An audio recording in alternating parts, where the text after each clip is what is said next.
Espace TV, le 22h.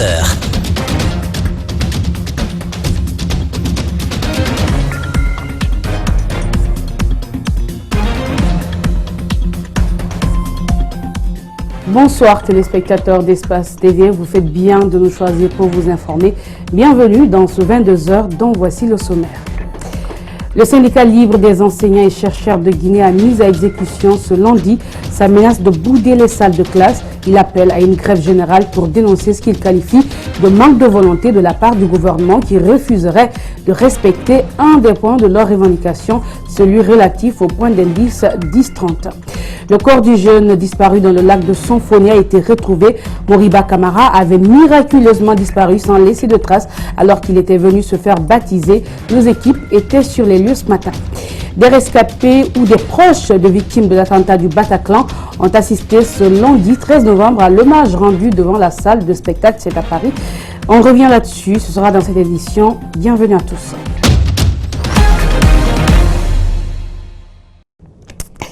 Mais d'abord, cette information, notre confrère de Bonheur FM, Omar Rafiou Diallo, est mort ce lundi. Il a perdu la vie dans un accident de la circulation entre Koza et Bambeto alors qu'il était en route pour Kaloum où il devait réaliser une interview.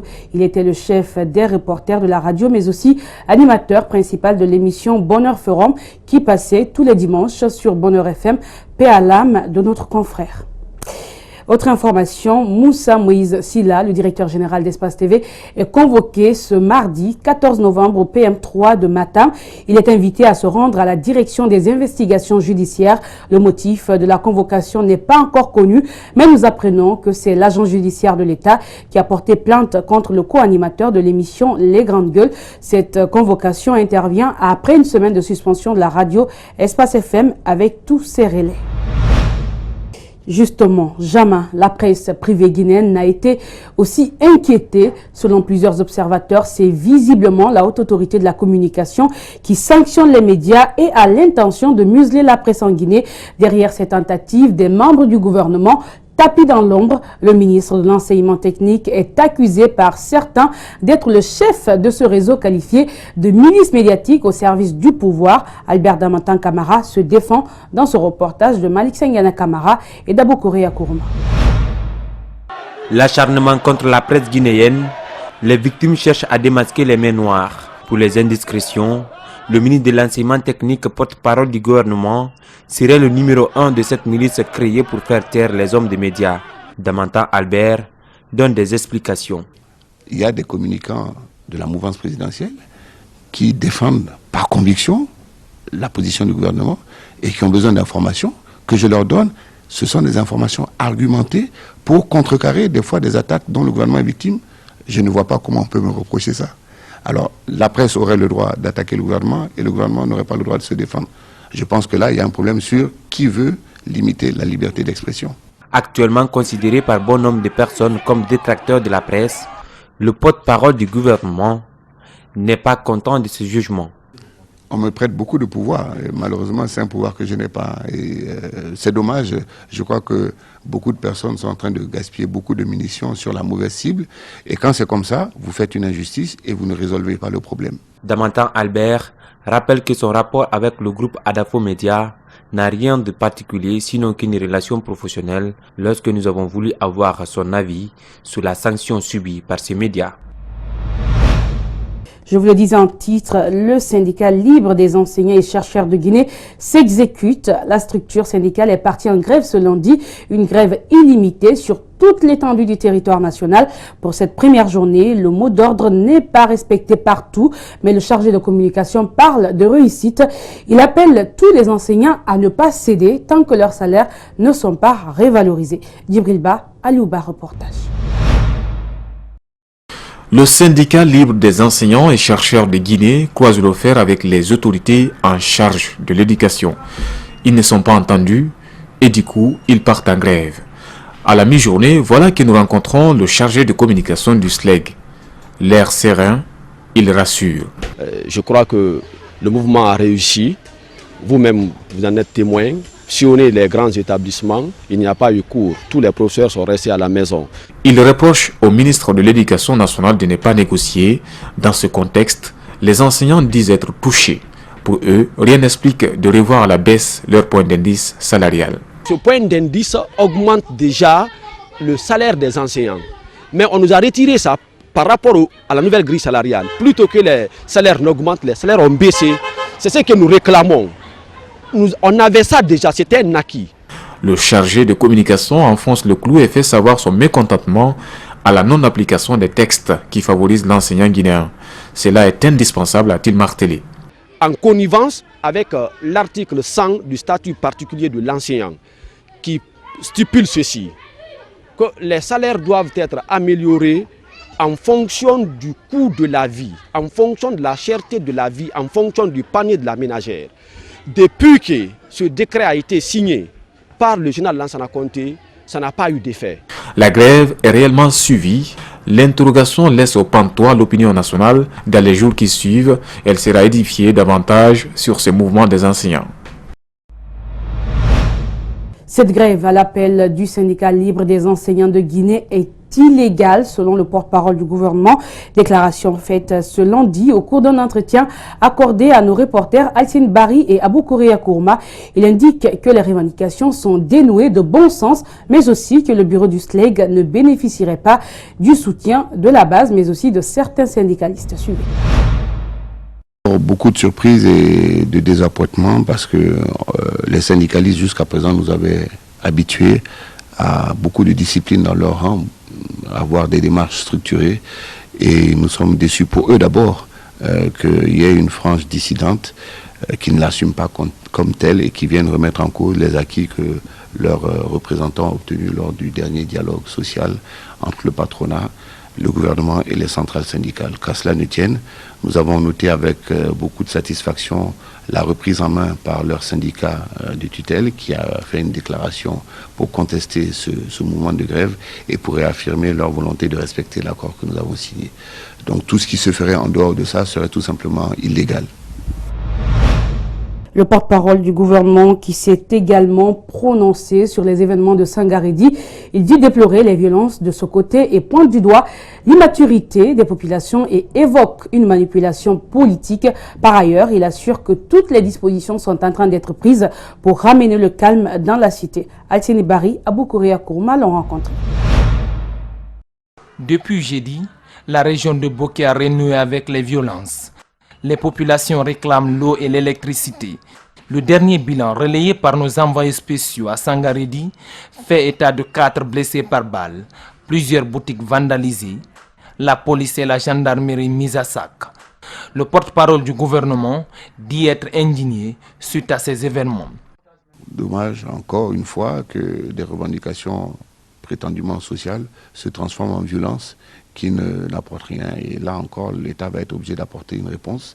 Malheureusement, on entre dans un cycle où à chaque fois, c'est des violences qui amènent des dégâts et qui sont durs à réparer et qui rendent difficile la résolution des mêmes problèmes qui ont causé ces revendications. Alors, au moment où je vous parle, je ne saurais vous le dire, je sais qu'il y a des actions qui ont été intentées pour amener le calme et l'ordre. Maintenant, les modalités pratiques de comment ça se passe, je n'ai pas encore reçu ces informations. Damantang Albert Camara parle de manipulation politique et veut faire espérer les jeunes. Je crois qu'on est dans une période assez trouble où, à la veille des élections communales, certains battent campagne, une pré-campagne, en faisant des promesses fallacieuses aux populations, en leur faisant croire qu'ils sont capables de régler tous les problèmes, et en venant se présenter comme sapeurs-pompiers. Malheureusement, ça ne peut pas prospérer, il faudra qu'à un moment donné, ça s'arrête. Selon notre reporter Kadia Diallo, joint par téléphone, les sages de la localité sont sur les lieux pour sensibiliser les jeunes protestataires. Ceux-ci réclameraient maintenant la libération de leurs collègues arrêtés lors de la manifestation.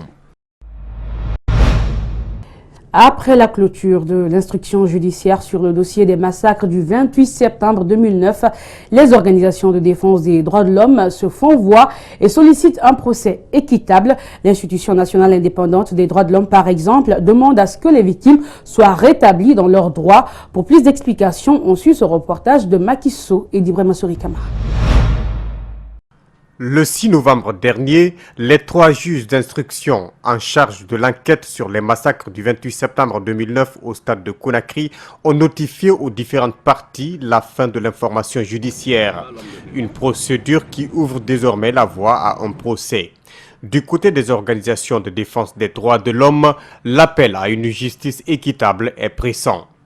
Dans ce dossier, le plus important est de garantir que plus jamais de telles tragédies ne se reproduiront en Guinée et aussi que les victimes soient rétablies dans leurs droits afin que désormais les populations sachent qu'elles n'ont pas le droit d'être punies pour avoir joui des droits civils et politiques que leur donne la Constitution et les engagements internationaux auxquels la Guinée a librement souscrit. La Fédération internationale de défense des droits humains, à travers l'OGDH qui accompagne les victimes au procès, demande le renvoi des 14 présumés responsables, dont l'ex-chef de la junte, le capitaine Moussa Dadis Camara. Un procès qui connaîtra la participation de l'INIDH. Nous devons tous travailler ensemble, nous donner la main pour qu'un procès digne du nom se tienne dans cette affaire, parce que rien n'est gagné. D'abord, des efforts ont été fournis, je salue les efforts qui ont été fournis, mais nous sommes très loin de l'étape à laquelle il faut crier au triomphalisme. Selon la FIDH, l'OGDH et l'AVIPA, qui se sont constitués partie civile à la procédure en mai 2010, près de 450 victimes ont été accompagnées par leur organisation. Le 28 septembre 2009, la répression d'un meeting des forces vives au grand stade de Conakry a fait plus de 156 morts et des dizaines de personnes toujours portées disparues. Plus d'une centaine de femmes avaient été violées. Une cinquantaine d'agents de la gendarmerie routière entament un stage d'1 mois. Objectif, permettre aux agents d'assurer la sécurité des citoyens et de leurs biens dans la circulation. C'est une initiative du Haut Commandement de la Gendarmerie nationale en partenariat avec la coopération française. Mamadi Kalisso, Abdoulaye Kamara. Ces derniers temps, le Haut Commandement de la Gendarmerie nationale a reçu de nombreuses plaintes des citoyens suite aux bavures commises par certains éléments de la gendarmerie routière. Pour arrêter cette pratique qui ternit l'image de la gendarmerie, 57 agents viennent de démarrer un stage d'1 mois. Ce stage a pour objectif de former les gendarmes de la route en technique de sécurité routière, les règles élémentaires de la sécurité routière, l'étude des documents administratifs obligatoires, la police administrative et en d'autres domaines. Durant toute la période du stage, ces gendarmes seront formés à la maîtrise et au respect du code de la route, garant de la sécurité routière. Cet officier compte sur cette formation et sur les stagiaires pour relever le défi de la problématique de la sécurité routière en rase campagne. On a l'information du mauvais comportement de certains agents sur la route. Alors, le général du corps d'armée, Ibrahim Baldé, comme un accord avec la coopération française, ils ne se sont pas trompés pour initier ce stage ou aux écoles de gendarmerie. Donc, sûr et certain, après 2 mois de formation, tout ira bien. D'après cet autre officier, un test sera organisé à l'intention des stagiaires à la fin de la formation. Les gagnants seront déployés à l'intérieur du pays pour assurer la sécurité routière. Les autres seront affectés à d'autres fonctions, dit-il, où ils risquent de faire moins de mal. Un concert, une école, un projet de l'artiste panafricain Tiken Jah Fakoly. L'artiste ivoirien veut construire des écoles partout où besoin se présente. Déjà à travers ses partenaires, il a construit 6 écoles en Côte d'Ivoire, au Mali, entre autres. Pour la Guinée, l'infrastructure a été réalisée à Sokoro, dans la préfecture de Sigiri. Reportage Mamadou Saliouba, Oussiane Kaba, Salifouli Fossissé. Nous parlons de l'importance de l'éducation dans nos pays en voie de développement. Quand l'éducation réveille, son combat contre la malgouvernance n'est pas encore fini, mais Tiken Jah a trouvé un autre domaine à secourir, l'éducation. Désormais, chaque concert de cet artiste servira à construire une école. Et ce n'est pas une promesse, l'artiste d'un pas décidé avance avec le ministre de l'Éducation pour inaugurer une école à Sokoro dans la préfecture de Sigiri. Tous les pays qui se sont développés ont mis l'accent sur l'éducation. Il a fallu réveiller d'abord les populations et les populations se sont rendues compte que personne ne va changer leur situation à leur place et se sont mis au travail et ils ont changé les choses. Et c'est ce que je souhaite pour l'Afrique. 3 salles de classe, des bancs et des fournitures nées d'un projet lancé depuis 2014. À l'origine, Tikanja anime un concert à Paris avec un groupe d'étudiants français et d'autres personnes passionnées de l'Afrique comme le groupe Saint-Similia ou encore Secours catholique Caritas France. L'argent est collecté et est investi dans l'éducation. Nous avons réalisé ce concert le 28 novembre 2015 avec beaucoup d'artistes en fait. Il y avait 96 artistes qui sont venus bénévolement, complètement gratuitement, pour récolter des dons afin de construire l'école d'ici. Le destin de ce projet n'était pas tracé, mais il a fini par secourir tout un village. Ces enfants ne vont plus étudier dans des cabanes et ils doivent le prix à Tikanja et à ses partenaires à travers le projet Un concert, une école. Ses relations et ses dons à travers sa fondation Un concert, une école sont nombreux sur le continent africain. C'est pourquoi nous considérons le geste de Dia comme naturellement le don d'un fils d'Afrique à ses parents d'Afrique. Sokoro a désormais 3 salles de classe, mais le combat n'est pas encore gagné. Les donateurs demandent aux autorités de construire d'autres salles de classe pour éviter à ces enfants de parcourir des kilomètres à la recherche du savoir. La mort de 3 personnes il y a quelques jours suite à une explosion d'une conduite de gasoil relance le débat sur la délocalisation du dépôt de carburant de Koronti. Les habitants de Kaloum sont assis sur une poudrière, estiment des spécialistes en environnement. Ceux-ci recommandent le déplacement du dépôt. Explication Mamadou Saïgebade, Ibrahima Sourikama. Chaque mort liée à une question environnementale est un mort de trop. Les spécialistes s'accordent sur la dangerosité du carburant, surtout à côté d'une forte densité. En fait, en matière de risque, vous savez que le carburant, c'est le 3e élément le plus dangereux. C'est un dépôt qui a été posé sans étude préalable, au moment où il n'y avait pas encore de possibilité de faire une évaluation environnementale de la situation. L'environnementaliste ne dédouane pas pour autant l'État. Il décrit la position géographique de l'installation du dépôt de carburant de Koronti. Vous avez un dépôt qui existe auprès du port et tout près, non pas 10 mètres, vous avez la cité chemin de fer qui est là, à côté. Dès après, vous avez une centrale électrique qui est là, une centrale thermique qui est installée, une très grande centrale thermique parce que c'est une centrale d'une capacité de 100 MW, donc qui est très très grand. Donc et entre ces différentes installations dont je viens de donner, il y a une route qui donne accès à la ville et dont les voitures circulent 24 heures sur 24.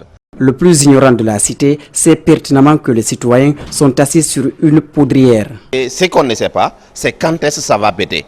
Mais tout le monde sait. Tous les gens de Conakry, y compris les analphabètes, savent que c'est un problème réel qui est là. Et ces problèmes, quand est-ce qu'on va les traiter?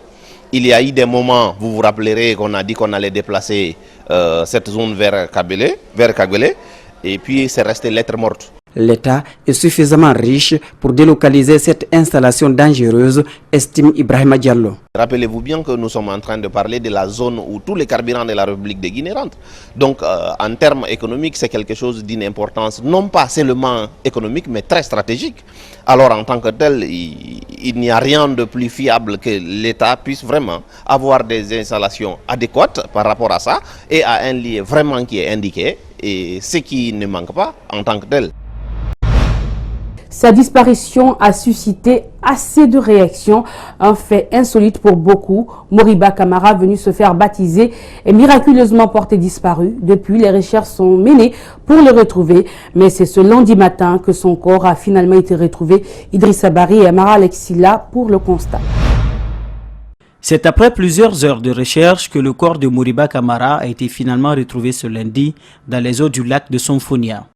Le drame est survenu ce dimanche aux environs de 16 h, alors que la victime et 6 autres fidèles étaient venus pour être baptisés par le pasteur Pepe Kouevogi. Au cours de ces rituels religieux, Moriba a disparu dans les eaux du lac. Les gens sont venus pour recevoir leur baptême par immersion, conformément aux prescriptions bibliques. L'opération a été faite nous croyons que le jeune a glissé sur un caillou sur lequel il était et c'est ce qui l'a entraîné vers le fond. Ne sachant pas nager, et ceux qui étaient là également ont voulu le secourir, mais voulant les entraîner avec lui, se sont débattus et ils sont remontés. Et voilà comment le drame est arrivé hier. Au dire des responsables de la paroisse Shekina, chaque année, les nouveaux fidèles sont baptisés dans ce lac. Mais pour eux, c'est la première fois qu'un des leurs reste dans ces eaux. Pourtant, le président du conseil de quartier affirme ne pas être au courant de ce rendez-vous annuel. Mais pour Keira, dorénavant, des dispositions vont être prises. À partir de l'instant que ce drame-là s'est posé, il faut que prochainement, que les gens nous informent, qu'on puisse prendre nos dispositions, comment sécuriser le coin. Et voilà sur quoi on s'est entendu. J'ai informé mes autorités, à commencer le maire et les commissariats qui m'entourent, tous se sont été informés. La police a déjà dressé un procès verbal et le pasteur Pepe Kwevogi doit être présenté au procureur près le tribunal de première instance de Dixine. J'avoue que hier, nous-mêmes, nous avons donné des instructions au commissaire central de Sonfonia d'interpeller le pasteur pour lui demander les circonstances de la disparition de Moriba Camara. Donc, le PV est fait prêt, il va être présenté. Sur la demande express du procureur de la République, il sera poursuivi pour homicide involontaire. Je demande formellement qu'aucun pasteur n'a été arrêté. Il a été demandé à notre frère de venir pour des fins d'enquête. Ça, c'est la première raison. La deuxième raison, c'était aussi une façon de le mettre en sécurité. Parce que parfois, la famille de la victime peut réagir négativement. C'est Amadou Ouri Diallo, un jeune du quartier qui a retrouvé le corps au fond du lac. Selon lui, c'est le 6e corps qu'il vient de sortir de ce lac depuis quelques années. Et c'est avec ce reportage de nos confrères de l'AFP que nous bouclons cette édition. À tous, merci de l'avoir suivi. Grand merci à la rédaction, mais aussi à l'équipe technique. Portez-vous bien et bonne suite de programme sur Espace TV.